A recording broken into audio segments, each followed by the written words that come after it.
Hello dear students, Radhe Radhe sabhi ko. Welcome back to the channel. Today we are going to read the chapter of English class 9th, that is how I taught my grandmother to read. That chapter is an autobiographical that is written by Sudha Murthy के द्वारा लिखा हुआ ये chapter very important. As we know, CBSE has changed the syllabus of many classes. In that 9th class is also included, and also the English syllabus also. So a new book Kaveri has been introduced, but don't worry about that. We'll be covering all the important aspects of the chapter. So we'll be doing main theme, key aspects and notes, important characters, summary, simple explanation and important questions. सब कुछ बहुत easy करने वाले हैं. सब कुछ आपको return में पीपीटी में मिल जाएगा. इन केस कोई भी इशू आता है, you can approach me through the comments. So without wasting further time, let's start the chapter. So first we are going to do the overview of the chapter. So here, How I Taught My Grandmother to Read by Sudha Murthy is a heartwarming autobiographical story about a 62-year-old grandmother, Kristika, who learns to read Kannada, her native language, with the help of her 12-year-old granddaughter. It highlights themes of determination, lifelong learning and empowerment, emphasizing that age is no barrier to education and independence. इस chapter में होता क्या है, इसमें ये जो chapter है ये सुधा मूर्ति ने लिखा है, जो कि एक ऑटोबायोग्राफिकल स्टोरी है. ऑटोबायोग्राफिकल स्टोरी क्या होती है, जिसमें जो ऑथर है वो अपनी ही लाइफ के बारे में रियल लिख रहा है, राइट. ये रियल लाइफ की उनकी स्टोरी होती है, जिनका एक ये हमने एक्सेप्ट लिया हुआ एक पार्ट ले रखा है, जिसमें उनकी जो ग्रैंड मदर है, क्या नेम है उनका, कृष्टिका, कितने ईयर की है, 62 ईयर्स की हैं. वो अपनी ग्रैंड डॉटर कौन है यहाँ पे, सुधा मूर्ति, कितने ईयर की थी जब वो ये डिस्क्राइब कर रही है इंसिडेंट को, 12 ईयर की थी.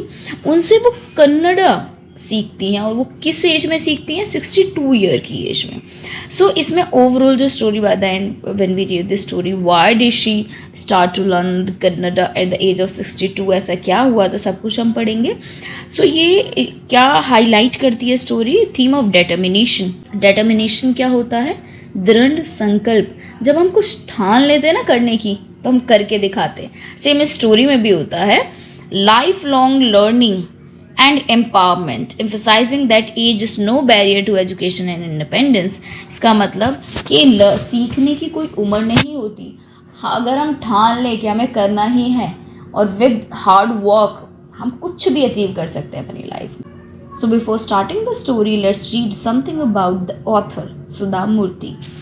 So there is a spelling error. There is no H in her name. There is no H. It's Sudha Murthy. So background: born in 1950 in Shigaon, North Karnataka, she is a prolific writer in Kannada and English as well as renowned social worker. कब उनका birth हुआ था, 1950 में, north Karnataka में.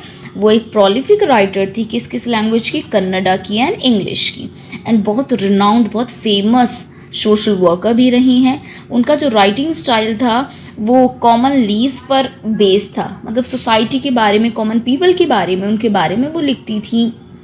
Real जो चीज़ें उनको represent करती थी, ह्यूमन वैल्यूज़ के बारे में लिखती थी, like charity and kindness and themes of self realisation. Engineering pioneer, she famously became the first female engineer at Telco. देखो, पायनियर का मीनिंग होता है a person which is the first to do something. So वो first female engineer थी टेल्को की, जो अब Tata Motors के नाम से जानी जाती है. Writing postcard to JRD Tata to protest the company's man only hiring policy. उन्होंने पोस्ट कार्ड लिखा था टाटा की जो पॉलिसी थी ना, जिसमें ओनली मैन को हायर किया जाता था, उसको प्रोटेस्ट करने के लिए. नाउ नोटेबल वर्क्स उनके क्या, उन्होंने बहुत कुछ लिखा है. She has written poems, stories, novels, playwrights, many thing. उसमें जो मोस्ट इम्पॉर्टेंट है वो क्या है, वाइज एंड अदरवाइज, डॉलर बहू. इस डॉलर बहू को टीवी सीरियल्स में भी काफ़ी अडॉप्ट किया गया है. Grand mass bags of stories and 3000 स्टेचेस, ये इम्पॉर्टेंट वर्क्स हैं इनके. अब मेजर अवार्ड के बारे में बात करते हैं. Padma Bhushan, Padmashri, for social work and literature. देखो बच्चों, जो इंडिया में हाईएस्ट सिविलियन अवार्ड्स हैं उसमें सबसे फर्स्ट पे आता है भारत रत्न। सबसे फर्स्ट पे आता है भारत रत्न। भारत रत्न के बाद सेकंड नंबर पे आता है Padma Vibhushan, Padma Vibhushan, and then after that there comes Padma Bhushan and then Padmashri, Padmashri आता है। इनको कौन कौन से मिले हैं? पद्म भूषण एंड पद्मश्री। सो पद्म भूषण मिला है 2023 में एंड पद्मश्री इन 2006 में। Now she has also achieved in 2006 R.K. Narayan Award for Literature and साहित्य अकादमी बाल साहित्य पुरस्कार in 2023 for her children's literature। So children's का जो उन्होंने लिटरेचर लिखा है वो उसके लिए उनको अवार्ड कब मिला है? 2023 में। अब आते हैं इस चैप्टर के की एस्पेक्ट्स क्या है, what we are going to study actually, what is the setting, the plot, the themes, the climax, everything in the chapter. So the story teller and the listener, as we know, if you have read the chapter you must have observed that in the story there is a listener and there is a narrator. No, who is a narrator? Narrator is the person who narrates the story, जो story को सुनाता है, बताता है। तो कौन है narrator? Narrator है सुधा मूर्ति। She used to read a weekly magazine serial Kashi यात्रा to her grandmother। किसको सुनाती थी वो? grandmother को। Now tell me who is the listener? Yes, grandmother is the listener in the story. The story revolved around an old lady's dream of visiting Kashi, Varanasi to worship Lord Visheshwara and her self-sacrificing nature with which the grandmother identified। ये story के अंदर एक story है, जो हम story पढ़ रहे हैं उसमें एक स्टोरी है काशी यात्रा, जिसमें एक वुमेन है जिसका ड्रीम था कि वो काशी जाना चाहती थी। क्यों? क्योंकि वो लॉर्ड विशेश्वर को वर्शिप करना चाहती थी। अब बट वो कभी जा नहीं पाई थी, उसका रीज़न क्या था वो भी हम देखेंगे इसमें। तो उससे खुद को ये जो ऑथर है इसकी ग्रैंड मदर आइडेंटिफाई करती है, रिलेट करती है। Why? Because she also never visited Kashi in her life time. So वो भी कभी काशी नहीं गई थी। Now the turning point. Turning point क्या होता है बेटा? टर्निंग पॉइंट वो पॉइंट होता है जिसके बाद से स्टोरी में एक चेंज आ जाता है। हमारी लाइफ का भी टर्निंग पॉइंट होता है ना, जिससे कोई एक मेजर चेंज आ जाए हमारी लाइफ में। स्टोरी में टर्निंग पॉइंट क्या आता है?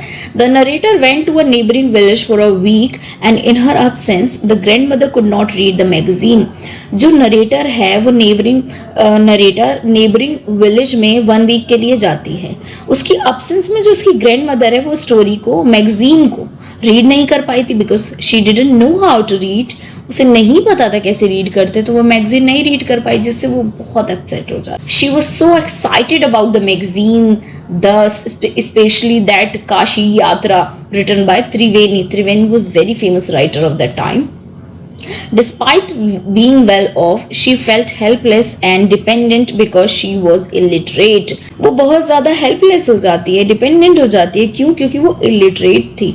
Illiterate means somebody who neither can read nor can write। जो न लिख सके न पढ़ सके उसको क्या बोलते हैं? illiterate। She felt embarrassed to ask anyone else to read it to her।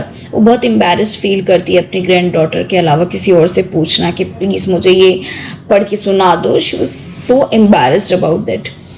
Now determination to learn। At 62, Kistika decided to learn the Kannada alphabet।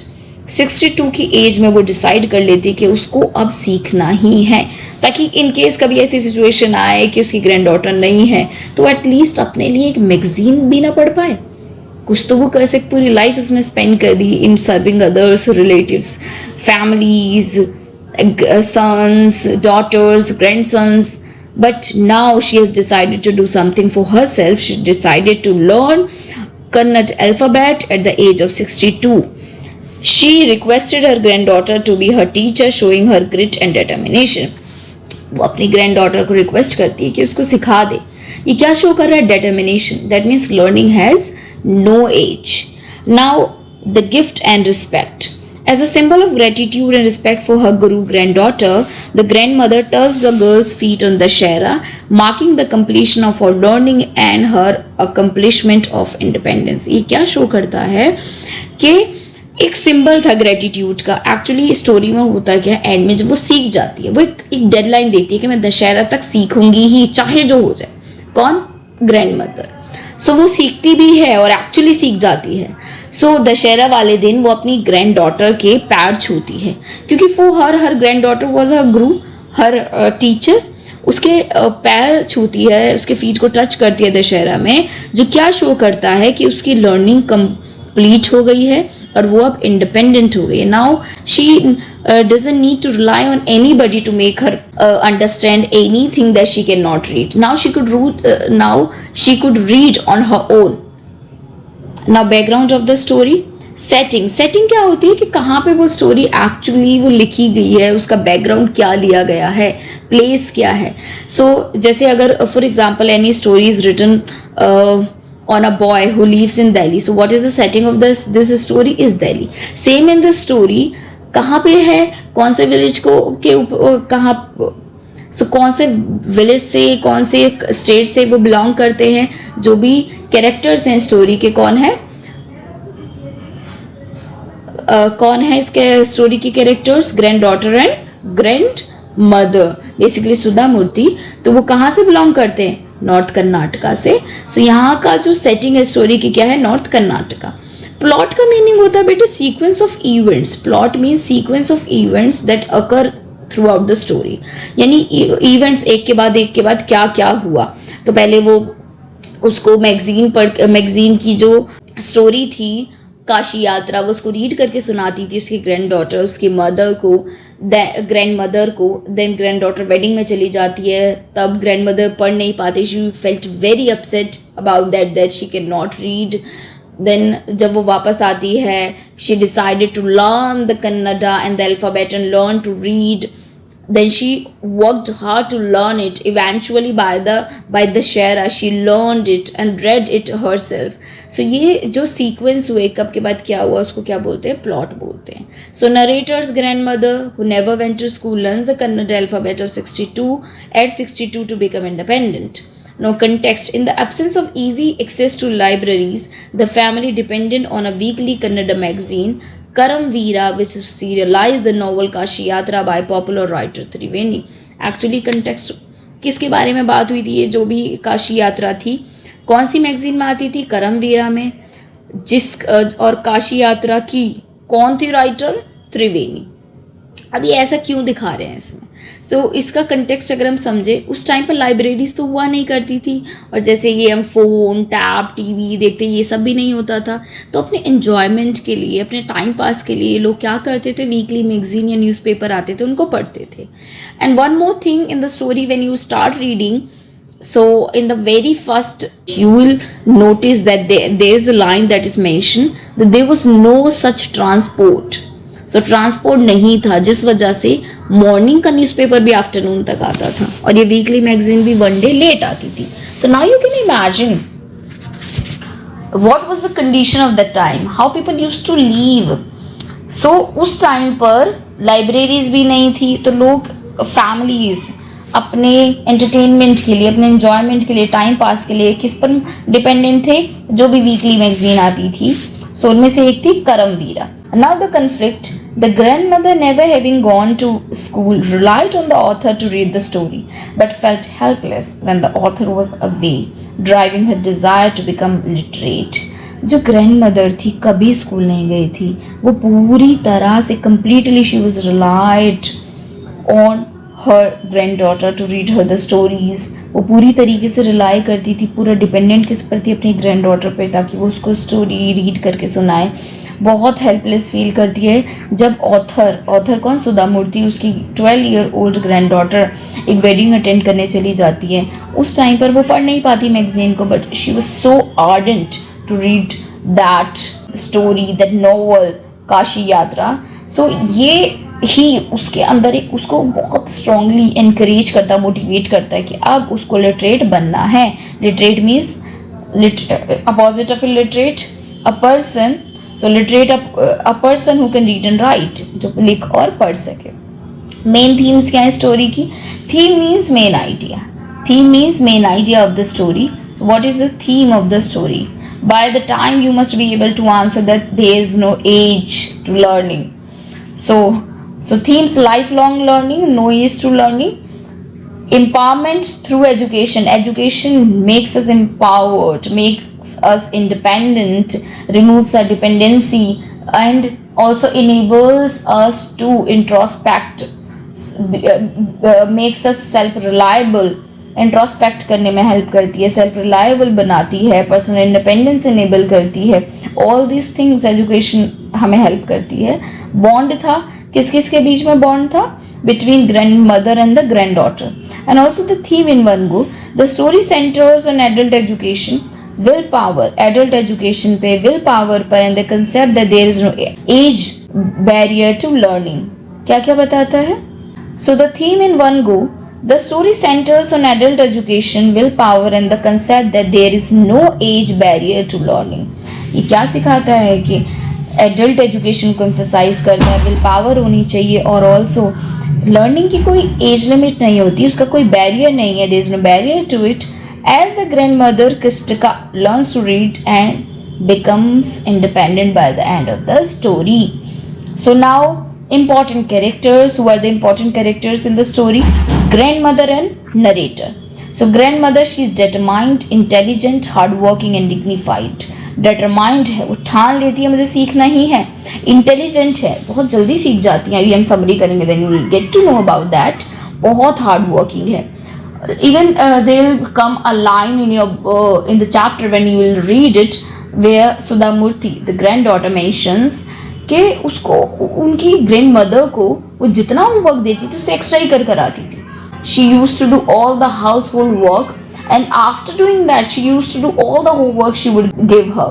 तो जो भी होमवर्क देती थी वो सारा करके आती थी, घर का भी काम करती थी, हार्ड वर्किंग थी, डिग्निफाइड थी. Dignified word is made up of the word dignity. It is dignity. What does this mean? This means respect. Dignity means respect. So dignified, a person who is very respectful.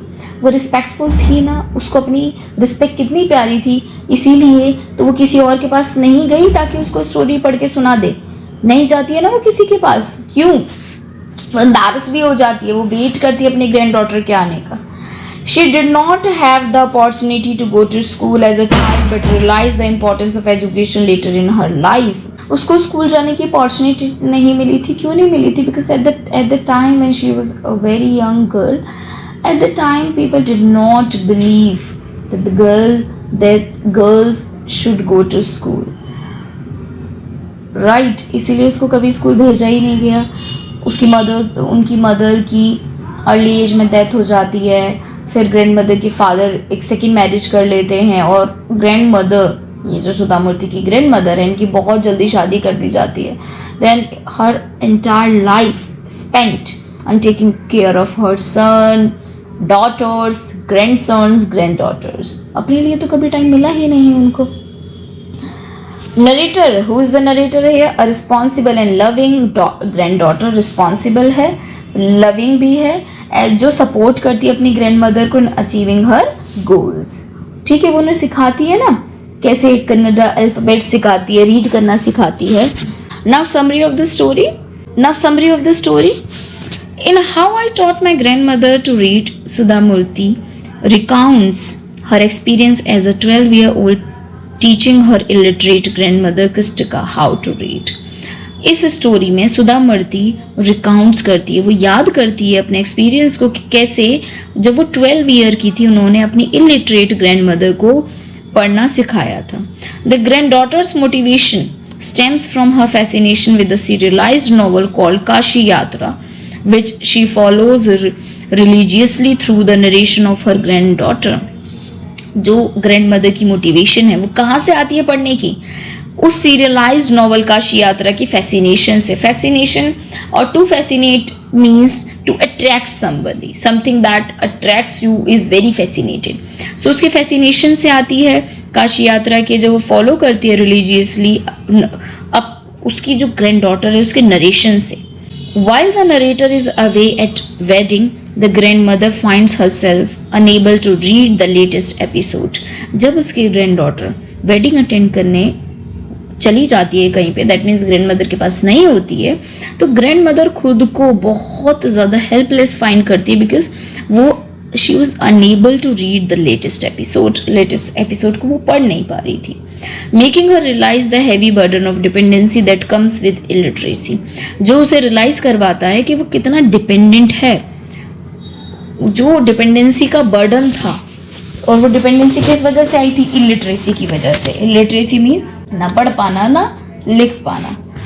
Overcome by sense of helplessness she decides to learn the Kannada alphabet. जो ये helplessness थी, इसको overcome करने, ख़त्म करने के लिए वो क्या डिसाइड करती है कि उसे क्या लर्न करना है, alphabet, Kannada alphabet, setting the festival of Dussehra as her deadline. और वो अपनी एक डेडलाइन भी सेट कर देती है। कौन सी डेडलाइन, दशहरा फेस्टिवल, कि दशहरा फेस्टिवल तक वो किसी भी तरीका से anyhow she will learn how to read by Dussehra. Despite the narrator's initial amusement at her age, पहले तो नरेटर बहुत हंसती है कि इस एज में सीख रही है वो, but still she decides to learn her grandmother.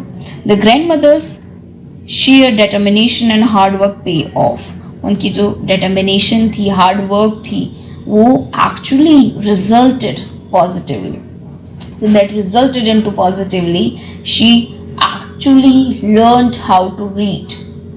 By the deadline she successfully reached the title of the novel independently। जैसी डेडलाइन आती है तो सुधा मूर्ति उनको वो नॉवल गिफ्ट करती है और जिसका टाइटल वो खुद अपने आप पढ़ती है। In a moving conclusion, the grandmother touches the narrator's feet। अब दशहरा वाले दिन वो नरेटर के फीट को टच करती हैं। Why we already have discussed, because for her the narrator, her 12-year-old daughter was her guru, her teacher, not out of familiar hierarchy। Hierarchy means two levels होते हैं, मतलब पहले बड़ा कौन है फिर छोटा कौन है फिर उससे। So usually in are social hierarchy, in are families, what do? We touch the feet of our elders, not they touch ours। हम उनके फीट को टच करते हैं ना, वो तो हमारा नहीं करते हैं। लेकिन इसमें क्या था, इसमें उल्टा हुआ, रोल रिवर्स हो गया। जो ग्रैंडमदर है, ग्रैंडमदर उसने फीट टच करे ग्रैंड डॉटर के, but to honour her teacher. क्यों करे थे, फेमिलियल हायरार्की की वजह से नहीं, फेमिलियल हायरार्की की वजह से नहीं, बल्कि अपनी जो टीचर है, उसकी ग्रैंड डॉटर है, उसको ऑनर करने के लिए। Proving that age is never a barrier to the pursuit of the knowledge. जो ये प्रूव करता है कि एज कभी बैरियर हो ही नहीं सकता, कोई रुकावट हो ही नहीं सकता अगर आपको नॉलेज को परस्यू करना है। So what is the moral of the story? The story emphasises that for a good cause if you are determined you can overcome any obstacle।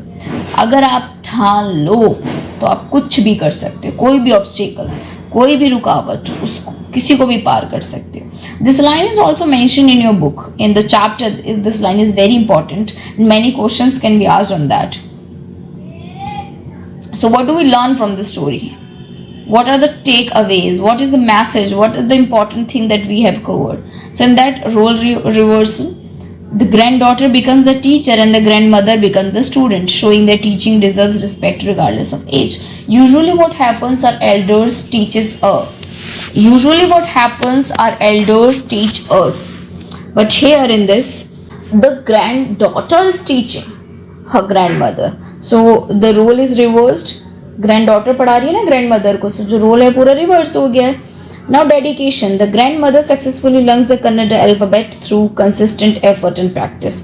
Grand mother successfully learn कर लेती है Kannada alphabet को, किससे? अपने efforts और practice के through. Message क्या है स्टोरी का? Story highlights that education brings self reliance and independence. Story highlight करती है कि education self reliance and independence लेकर आता है, कि now you are not dependent on anyone, आप निर्भर नहीं हो किसी पर, इंडिपेंडेंस लेकर आता है। Question answer session. So question answer important कौन कौन से हैं? सो शॉर्ट क्वेश्चन में, why did the grandmother depend on her granddaughter to know the story? बताइए वो क्यों डिपेंडेंट थी स्टोरी में। So the questions and answers are mention in that. You can take a screenshot or just pause the video and write them down, because these are very important। The video is already very long, so I'm not going to discuss them in detail। You can just go through them, take a screenshot or pause the video and then write them down। although I'm discussing the question but not the answer. I hope you will be able to answer them by now. So why did the grandmother depend on her granddaughter to know the story? Grandmother granddaughter पे क्यों dependent थी story जानने के लिए, बताइए. What incident made the grandmother realize the importance of education? ऐसा क्या हो गया था, ऐसा क्या टर्निंग पॉइंट था जिसमें ग्रैंडमदर रियलाइज करती है एजुकेशन की important. Why did the grandmother touch the narrator's feet on Dussehra? Dussehra वाले दिन grandmother granddaughter that means narrator Sudha Murty उनके फीट को क्यों टच करती हैं. How was किस्टिका a wonderful student? किस्टिका कौन है यहाँ पे? ग्रैंडमदर. वो एक वंडरफुल स्टूडेंट कैसे थी? Now long questions, very important. For a good cause, if you are determined, you can overcome any obstacle. Justify this statement with reference to the story. Story का reference देकर आपको justify करना है कि अगर आप डिटरमाइंड हो तो आप कोई भी ऑब्स्टेकल अपनी लाइफ का ओवरकम कर सकते हो. कैसे? Describe the significance of novel Kashi Yatra in the life of the grandmother. Grandmother की लाइफ में ये जो नॉवल थी काशी यात्रा, उसकी क्या सिग्निफिकेंस थी, उसकी क्या इम्पोर्टेंस थी. Very long. Now third, how does the story highlight a reversal of roles between the grandmother and the granddaughter. Grandmother और ग्रैंडडॉटर के बीच में जो रोल रिवर्स हुआ है वो उसकी इम्पोर्टेंस क्या है, वो स्टोरी कैसे हाईलाइट करता है कि रोल कैसे रिवर्स हो गया. हमें पता है ना क्या हुआ था, वी ऑलरेडी हैव डिस्कस्ड, तो उसको आपको एक्सप्लेन करना है. Now give a detail character sketch of the grandmother. Grandmother का कैरेक्टर स्केच बताना है. Very important. ग्रैंडडॉटर का इतना इंपॉर्टेंट नहीं है बट ग्रैंडमदर के आने के चांसेस काफ़ी हैं. ओके, सो ये सारे इंपॉर्टेंट क्वेश्चन हैं. All these are very important question जिनको आपको करना है और ज़रूर. Right. Okay, now thank you, have a good day. और भी कोई डाउट हो, कुछ भी हो, दोबारा एक्सप्लेनेशन चाहिए, कुछ समझ नहीं आया है, या आपको इसका इसकी पीपीटी या पीडीएफ फॉर्म में चाहिए तो आप कमेंट्स में बता दीजिए. आई शेयर विद यू और will see how we can share through Telegram और मे बी मेल और एनीथिंग. Let's see. वैसे तो आप स्क्रीनशॉट लेकर भी कर सकते हो but fine. Okay, bye bye. Hare Krishna. And also follow the Wisdom Sagar. Bye bye. Thank you.